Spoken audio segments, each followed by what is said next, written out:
चलिए स्टार्ट करते हैं अपन। अपना टॉपिक चल रहा है राजस्थान के भौतिक प्रदेश। इसमें अपन ने थार का मरुस्थल और अरावली कंप्लीट किए। आज अपन स्टार्ट करते हैं पूर्वी मैदानी भाग। ठीक है, कल अपन ने अरावली की। अपन ने अरावली के लास्ट टाइम कुछ पठार वगैरह देखे थे और अपन ने देखा भी जो अपनी अरावली है उसमें बहुत सारे खनिज पाए जाते हैं। इसे खनिजों का अजायब घर भी बोला जाता है।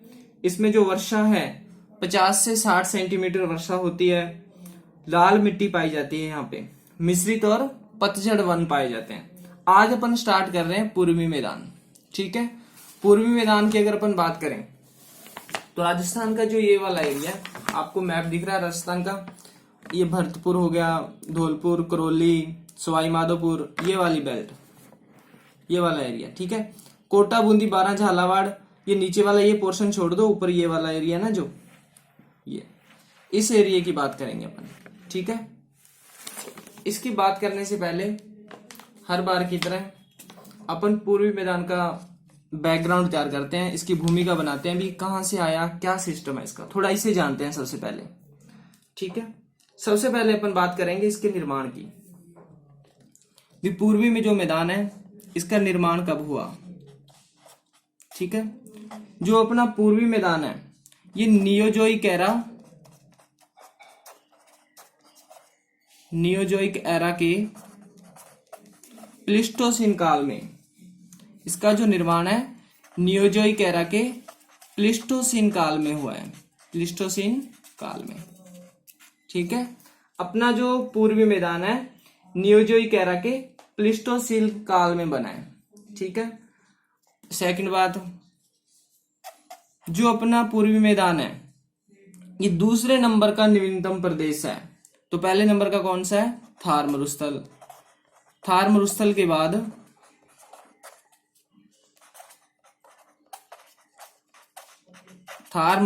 बाद दूसरा नवीनतम भौतिक प्रदेश है। दूसरा नवीनतम भौतिक प्रदेश है। ठीक है, थर्ड बात अगर अपन करें इसका निर्माण, अब देखो अपन ने निर्माण देखा, ये अपन ने देखा टाइम के अकॉर्डिंग। अब अगर वैसे देखें भी किस चीज से बना है तो इसका निर्माण हुआ है नदियों के अवसादों से। इसका निर्माण नदियों के अवसादों से हुआ है, अवसाद से हुआ है।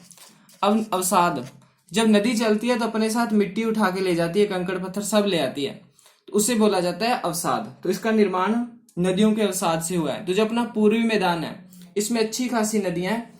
ठीक है, जैसे चंबल नदी है सबसे इंपॉर्टेंट यहाँ की, इसमें अच्छी नदियां हैं, तो अवसादों से इसका निर्माण हुआ है। तो ये तो थी अपने राजस्थान से रिलेटेड। अगर अपन इंडिया लेवल पे बात करें तो इस जो अपना पूर्वी मैदान है ये गंगा और यमुना के अवसादों से बना है। ठीक है, जो अपनी दो रिवर है इंडिया की, गंगा और यमुना, इनके अवसादों से भी बना है। अगर अपन इसे और आगे लेके चलें तो अपना जो पूर्वी मैदान है भारत के गंगा ब्रह्मपुत्र, या फिर उत्तरी मैदान भी बोल सकते हैं, भारत के गंगा ब्रह्मपुत्र मैदान का विस्तार है, या फिर भारत के गंगा ब्रह्मपुत्र मैदान का हिस्सा है। एक ही बात है। ठीक है, रिपीट करते हैं इस चीज को। अपन ने देखा अभी इसका निर्माण हुआ है नियोजोइक एरा के प्लेस्टोसीन काल में। ठीक है, फिर अपन ने देखा ये थार के मरुस्थल के बाद दूसरा नवीनतम भौतिक प्रदेश है और इसका निर्माण नदियों के अवसाद से हुआ है। यानी नदियां यहाँ पे मिट्टी लाई। नदियों में कौन सी मिट्टी होती है, दोमट होती है, जालोड़ होती है, कछारी होती है, और ये गंगा और यमुना के अवसादों से बना है। और अगर भारत की बात करें तो भारत में गंगा ब्रह्मपुत्र का मैदान है, उसका ये पार्ट है। ठीक है, जैसे अपन ने राजस्थान को 4 भौतिक प्रदेशों में डिवाइड किया, वैसे अपना इंडिया भी पार्ट्स में डिवाइड है। अब अपन इन दो बातों को क्लियर कर लेते हैं। ठीक है, अभी मैप ले रहा हूं मैं, देखो ये है इंडिया। तो इंडिया को पहले तो अपन ने 6 पार्ट्स में डिवाइड किया हुआ है, हिमालय पर्वत श्रृंखला, उत्तरी मैदान, प्रायद्वीपीय पठार, भारतीय मरुस्थल जो अपन ने डिस्कस किया थार का मरुस्थल, ठीक है, तटीय मैदान और द्वीप समूह। अब अपना टारगेट चल रहा है उत्तरी मैदान। ये इंडिया का उत्तरी मैदान है, इसका कुछ विस्तार अपने राजस्थान में भी है, ठीक है। देखो 9th की एनसीईआरटी है, एकदम शुद्ध देसी घी, आप भी पढ़े, बहुत अच्छी बुक है राजस्थान की इंडिया की ज्योग्राफी के लिए। अब देखो ये रही अपनी नदी गंगा, दिख रही है आपको गंगा, बिल्कुल इसके नीचे आ रही है यमुना। ये देखो अपनी चंबल जो राजस्थान की, तो ये वाला जो एरिया है ये राजस्थान ही तो है। अब ऐसा नहीं है एक लाइन खींच दी तो यमुना नदी है, पानी बहुत दूर दूर तक आता है। आज चाहे इसके ऊपर बाउंड्रियां लग चुकी हैं, पहले यमुना के ऊपर बाउंड्री थोड़ी थी, खूब अच्छी चलती थी, एकदम धुआंधार, एज इट इज गंगा भी, ठीक है। तो जो ये वाला पोर्शन है ये इन्हीं से बना हुआ है, ठीक है। अब अपन आगे अगर बात करें, एक अपना बात आई है, ये सबसे नवीनतम भौतिक प्रदेश है दूसरे नंबर का, थार के मरुस्थल के बाद। तो जो अपना थार है, थार का जो मरुस्थल है ये सबसे नया है। और दूसरे नंबर पे कौन सा है, अपना पूर्वी मैदान है, ठीक है। और सबसे पुराना कौन सा है, अपन जानते हैं अपनी अरावली है, यानी सबसे पहले अरावली बनी, उसके बाद में अपना दक्षिणी पूर्वी पठारी भाग बना है। ये सिस्टम है, ये बड़ा, ये छोटा, ये उससे भी छोटा और सबसे छोटा, यानी ये सबसे नया और ये सबसे पुराना है, ठीक है। आगे अगर अपन चले, अगर अपन पूर्वी मैदान की मिट्टी की बात करें, इसमें कौन सी मिट्टी पाई जाती है, तो अपन ने अभी देखा भी जो ये अपना पूर्वी मैदान है ये अवसादों से बना है। नदियों ने क्या किया, यहाँ पे अवसाद जमा किया और इसका निर्माण हुआ। तो नदियों के अवसादों से अगर अपन बात करें तो कौन सी मिट्टी आएगी, इसमें दोमट मिट्टी आएगी, इसमें जालोड़ मिट्टी आएगी, ठीक है, इसमें कछारी मिट्टी आएगी, या फिर अपन इसे डेल्टाई मिट्टी आएगी, ठीक है। ये सारी बातें हैं, या अपन इसे एल्फी सोल भी बोलते हैं। जब अपन मिट्टियों वाला टॉपिक करेंगे तो उसे अपन ढंग से देखेंगे, पूरी मिट्टियां पूरे राजस्थान की, ठीक है। आगे चलते हैं अपन, अब इस मैदान को थोड़ा और समझते हैं, ठीक है, फिर इसे अपन राजस्थान में खींच के लाएंगे। अभी अपन मैदान के बारे में नॉलेज ले रहे हैं, अपन मैदानों के बारे में बांटते हैं भी, मैदान कितने टाइप के होते हैं, अपन वर्गीकरण कर रहे हैं मैदानों का वर्गीकरण, ठीक है। अगर मैदानों को बांटा जाए तो मैदान टोटल 4 प्रकार के होते हैं, 4 टाइप हैं, ठीक है।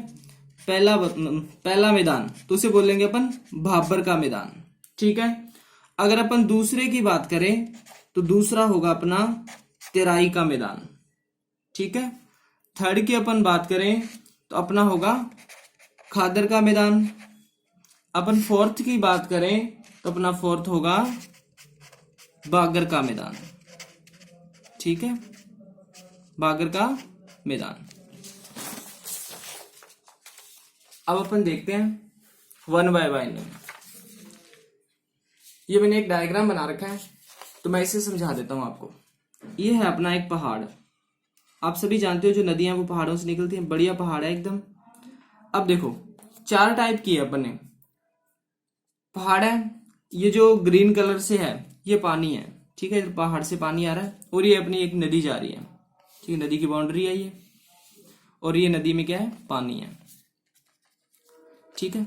अब कोई भी रिवर होती है, जैसे एक बार रिवर को अपन ऐसे मान लें, ये रिवर है, ठीक है, इस तरफ भी इसके एरिया है और इस तरफ भी इसके क्या है, एरिया है, ठीक है।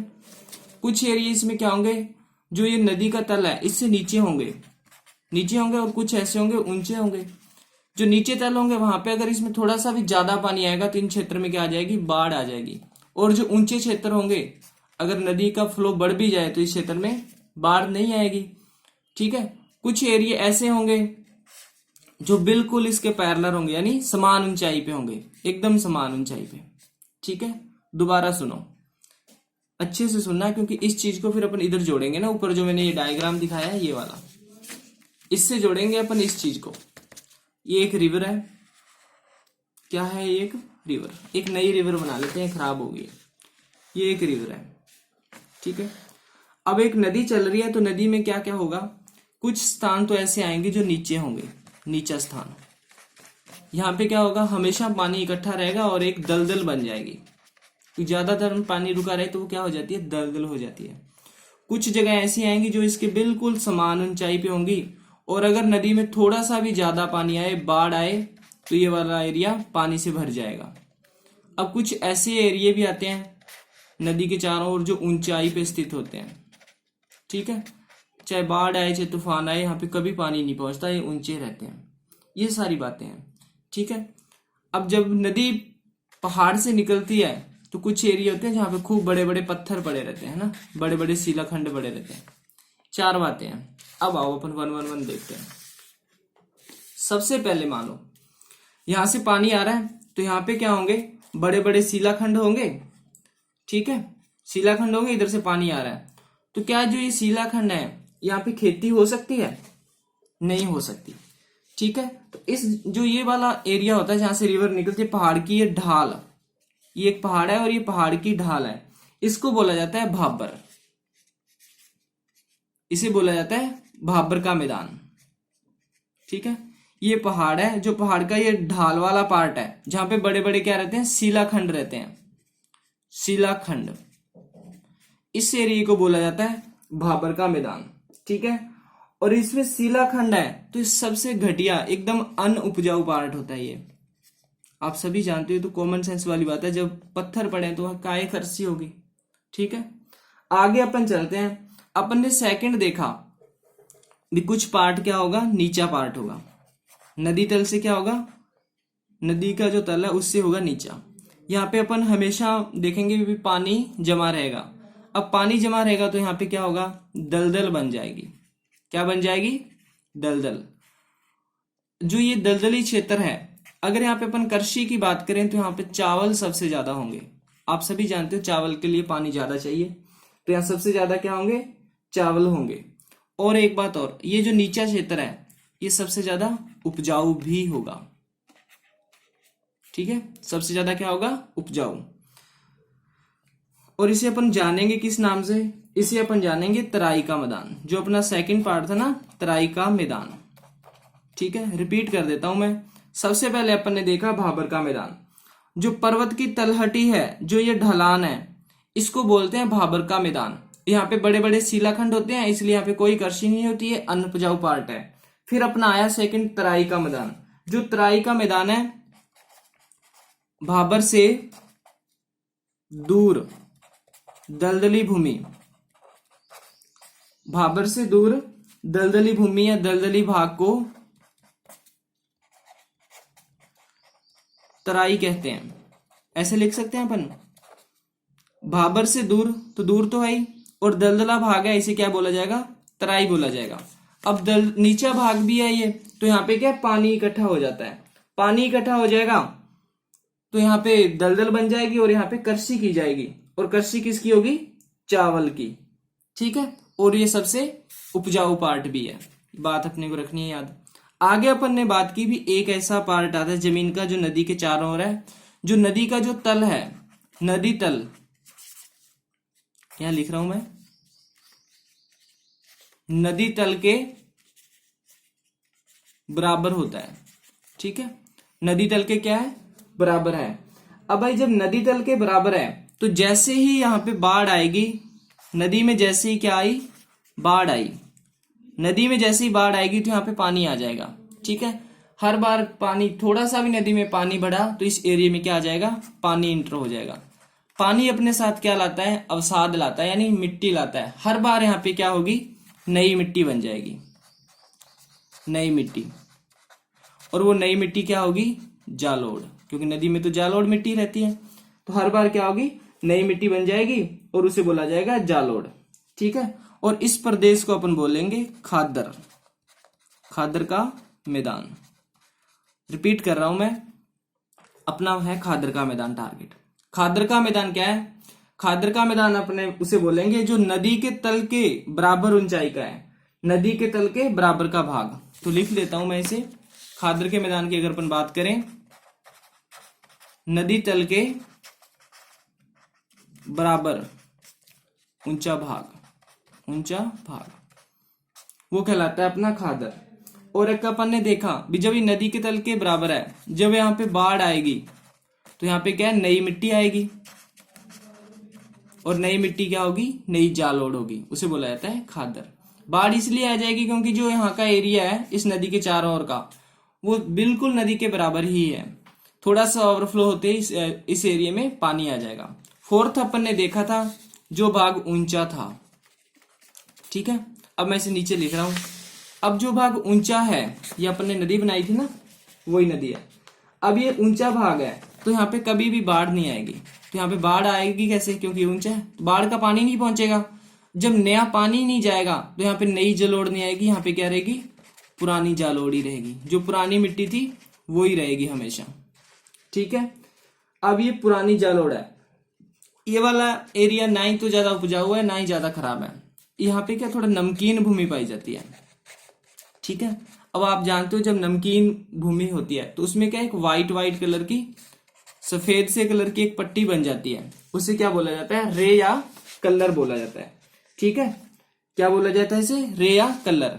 अब ये पट्टी बनने का कारण क्या है, इसमें क्या है, चूने की मात्रा ज्यादा पाई जाती है, ज्यादा मात्रा में पाया जाता है चूना। चूना ज्यादा होने से थोड़ा ये नमकीन भी हो जाती है। नमकीन होने से जो भूमि है, भूमि के ऊपर एक सफेद कलर की पट्टी बन जाती है, सफेद कलर की पट्टी बन जाती है। इस सफेद कलर को बोला जाता है रेह, या फिर अपन बोल सकते हैं कलर, ठीक है। तो ये बातें थी। अपने बात की भाबर के बारे में। तो भाबर क्या था, पर्वत की तलहटी थी, तलहटी, ठीक है। पर्वत की तलहटी उच्च भूमि थी और बड़े बड़े क्या थे, यहाँ पे शिलाखंड थे और बिल्कुल भी उपजाऊ नहीं थी ये, ठीक है। फिर अपन ने देखा तेराई। तेराई क्या थी, नीची भूमि थी, नदी के पार्ट के साथ साथ नीची भूमि थी, दलदल थी, दलदल, और यहाँ पे क्या हो रहे थे, चावल हो रहे थे और बढ़िया एकदम अच्छी उपजाऊ भूमि थी। फिर अपन ने बात की खादर के मैदान की। खादर क्या था, तल के बराबर, यानी तल के समान था। जब बाढ़ आएगी तो पानी इंटर होगा, पानी क्या हो जाएगा, इंटर हो जाएगा। अब नया पानी आएगा तो क्या आएगी, नई मिट्टी आएगी, नई जालोड़ आएगी, ठीक है। ये वाले एरिया में भी खेती होती है। आगे अगर अपन बात करें, अपन ने देखा बागर। ये बागर जो था ये ऊंचाई पे था। जब बाढ़ आती है कोई फर्क नहीं, कोई इफेक्ट नहीं पड़ता, कोई चक्कर नहीं है। यहाँ पे जो मिट्टी है वो पुरानी जालोड़ है। इस मिट्टी में क्या पाया जाता है, चूना पाया जाता है, नमकीन पाया जाता है। चूना और नमकीन है तो इससे क्या होगा, इससे ये मिट्टी क्या हो जाएगी, वाइट हो जाएगी, सफेद हो जाएगी। इस सफेदपन को क्या बोलते हैं, रेह बोलते हैं, या फिर अपन इसे कलर भी बोल सकते हैं। तो मे भी आपको ये पूर्वी मैदान है जो एक अच्छे मैदान के बारे में आप समझ चुके होंगे, आपके माइंड में सेट हो चुका होगा भी मैदान क्या चीज है। अब अपन इस टॉपिक को लेके आते हैं अपने राजस्थान में, ठीक है। अब अपन इसे राजस्थान से जोड़ते हैं। काफी चर्चा कर ली अपन ने, तो अपना टॉपिक चल रहा है राजस्थान के पूर्वी मैदान। अब अपन इसे राजस्थान से कनेक्ट करते हैं। राजस्थान का पूर्वी मैदान, ठीक है। जो राजस्थान का पूर्वी मैदान है इसे अपन ने 4 भागों में बांट रखा है। पहले भाग की अगर अपन बात करें,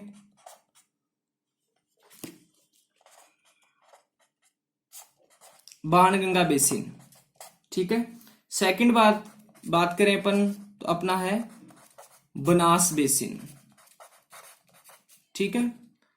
थर्ड पार्ट की अगर अपन बात करें तो अपना है चंबल बेसिन, और फोर्थ पार्ट की अपन बात करें तो अपना है माही या फिर छप्पन बेसिन, छप्पन बेसिन। रिपीट कर लेते हैं एक बार। अपना चल रहा है राजस्थान का पूर्वी मैदान। इसमें कौन कौन सा एरिया आएगा, बाणगंगा का बेसिन आएगा, बनास बेसिन आएगा, चंबल बेसिन आएगा, माही बेसिन या फिर छप्पन बेसिन आएगा, ठीक है। जैसे ये अपना राजस्थान है तो इसकी ये रिवर है, तो अपन जानते हैं पतंगाकार है, तो आप मान के चलना ये पतंगे ही है। ये बाणगंगा अपनी रिवर है, बनास भी नदी है, चंबल भी एक अपनी नदी है और माही भी अपनी एक नदी है। बेसिन, बेसिन यानी क्षेत्र, यानी बाणगंगा जहां जहां से निकलती है उस एरिया की बात करेंगे। फिर अपन बनास की बात करें तो जहां से बनास निकलती है और कहां पहुंचती है वो बेल्ट आएगा। चंबल कहां से आई और कहां गई इसके बारे में चर्चा होगी। फिर एक माहिर नदी है, इसके बारे में अपन ने कल परसों पढ़ा था अरावली से निकलने वाली नदियां। तो उसमें एक बनास तो आ गई थी अपनी, तो बनास नदी निकलती थी खमनोर की पहाड़ियों से, राजसमंद से, ठीक है। बाणगंगा की अगर अपन बात करें तो जयपुर में बिजिक की पहाड़ियां हैं, विराटनगर में, वहां से निकलती है। चंबल अपने मध्य प्रदेश से आती है, ठीक है, और माही भी अपने राजस्थान में मध्य प्रदेश से आती है। तो इन नदियों के बारे में अपने को बातचीत करनी है, तो वो अपन करेंगे नेक्स्ट क्लास में। आज के लिए बस इतना ही। जय हिंद, जय भारत।